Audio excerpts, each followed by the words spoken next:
So I've been using an iPad for digital note-taking for about 2 years now, but I never really used it as a replacement for my MacBook. So one day I was thinking, what if I just use my iPad instead of my laptop? So I ditched my laptop for about 2 weeks, and in this video I'm going to talk about my experience, what I liked and what I disliked, and if you should consider buying an iPad over a laptop for college. So with all that said, let's get into the video.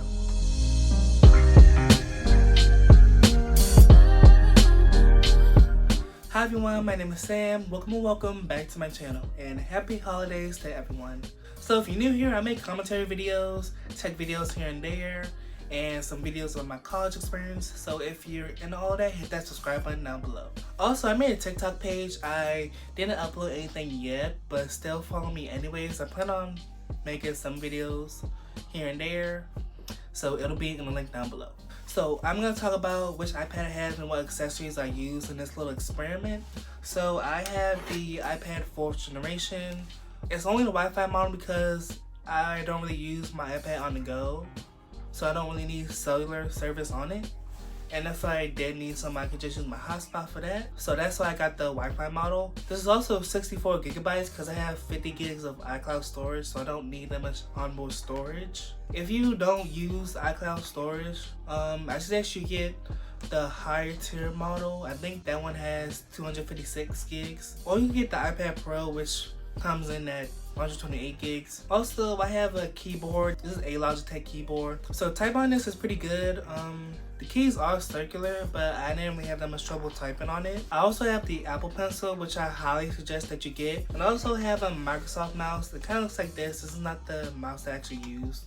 I can't find it, and I don't feel like looking for it, but it's basically a regular Bluetooth mouse. So yeah, that's everything I did. So how I did this experiment, I only used the accessories that I just talked about, and I hid my laptop away from me to just get myself immersed into the iPad. Okay, so my workflow, I'm a CS major, but I didn't really do that much coding this semester. I strictly just did Zoom, Blackboard Collaborate, turned in some worksheets, wrote a couple of essays, and I did some thumbnails.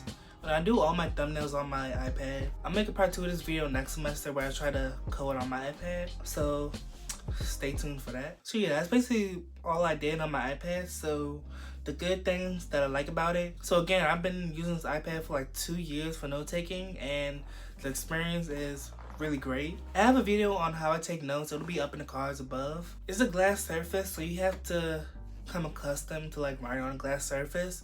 But other than that, I really like the versatility and how I can take notes. Like, I never run out of paper. You can write forever without running out of space. You have a lot of tools at your disposal without like paying extra.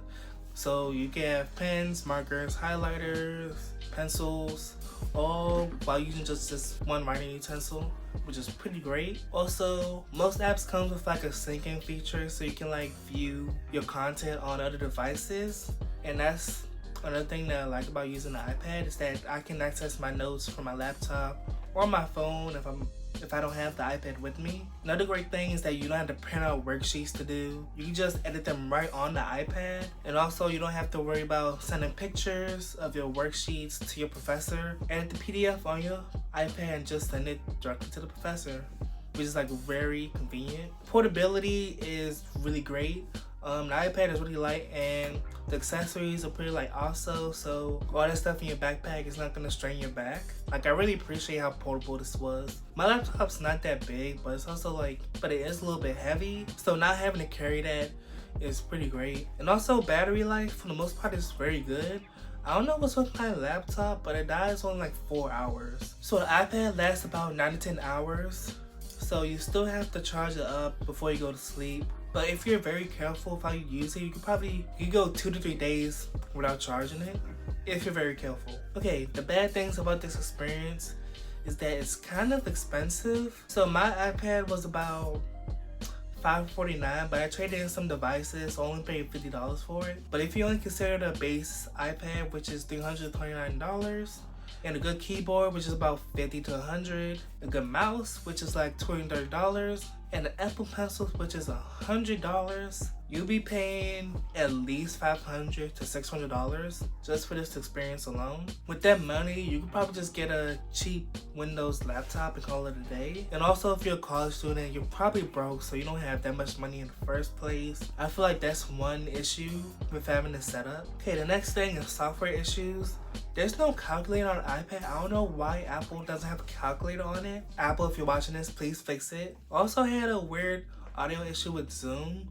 So I had my AirPods in, but it still only played through the speakers. I had to use my wired headphones to connect to it. So I don't know if that was a bug or what. That's the common issue that I had with using it. And also, I don't even know if this is a glitch or a bug. When I'm using the mouse with Safari, I can't click some of the tabs that are on the far right. Like, I don't know what's up with that. I feel like they need to fix that. Okay, next issue is ports. The base model has a lightning connector, so you can't really connect that much stuff to it. So you have to buy lightning specific accessories like adapters, flash drives, and other stuff. But with the iPad that I have, it has USB-C, so I can use my adapter that I use for my laptop with it. So that's kind of a plus.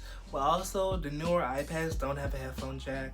I don't know why they keep removing that from all their devices, but it's kind of annoying. So like, keep that in mind. The cheapest iPad do still have a headphone jack, but they're probably gonna get rid of it sooner than later. So I have an adapter that I already used for my laptop, so that's how I connected it to my monitor. But I don't like how the iPad handles it. So as you can see, it only mirrors the display. But in my use case, I wanted to have like a second screen. So with my laptop, you can see how there's two separate screens. It's kind of like using two devices as one.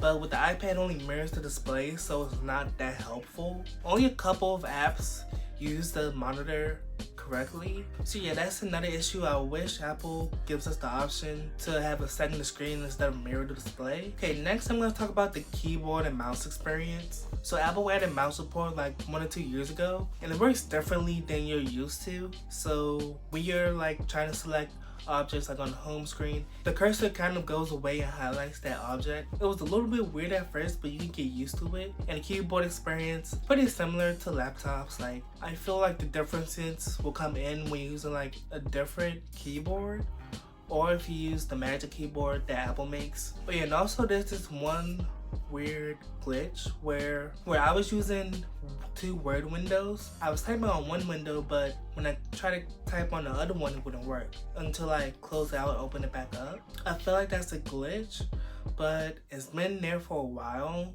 so I hope they fix that in the future. Overall, the keyboard and mouse experience is pretty good. Because the interface is touch-based, there are obviously some drawbacks. Overall, it's pretty great. You get used to it if you use it long enough. So now we're at the conclusion. So can you use an iPad instead of a laptop for college? Yes, but with a catch.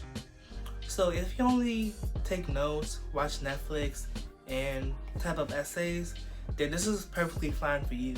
But if you need programs like Visual Studio Code, Lightroom, or Final Cut, then I highly suggest that you get a laptop instead of an iPad, because those apps literally don't exist on iPad. And also the barrier of entry, even just using the base model iPad, you'll still be paying about $500 to $600. But I think you could get a pretty good Windows laptop with that money. Or you can look into some Chromebooks. But I highly suggest Windows laptops just in case you need those extra programs like I listed before. But it's also a cheaper way to get into the Apple ecosystem. So their laptops start at $1,000. With the iPad and the keyboard, you get a similar experience for only like $500, which I think is a better bargain. So here's my recommendation. If you can't really afford $500 to $600 for the iPad and the keyboard, then you can get a Chromebook or a Windows laptop. But if you can't afford a MacBook, but you can afford the iPad and keyboard, get that instead of a MacBook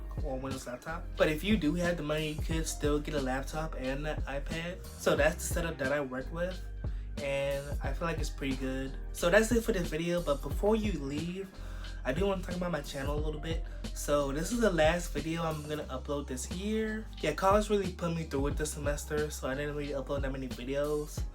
and it's only gonna get harder from there. So I'm not gonna be uploading that often next semester. Next summer I'll do the same thing I did last summer, where I upload every week. I do have like one video I want to do before I go back to school. So yeah, after that I'll try to upload a video once a month. I might transition to doing some TikToks instead of doing just like a lot of YouTube videos, but I haven't posted anything yet. It'll be in link below. Still follow me for when I do upload. So yeah, that's it for this video. If you like what you saw, hit that thumbs up and subscribe if you haven't done so already.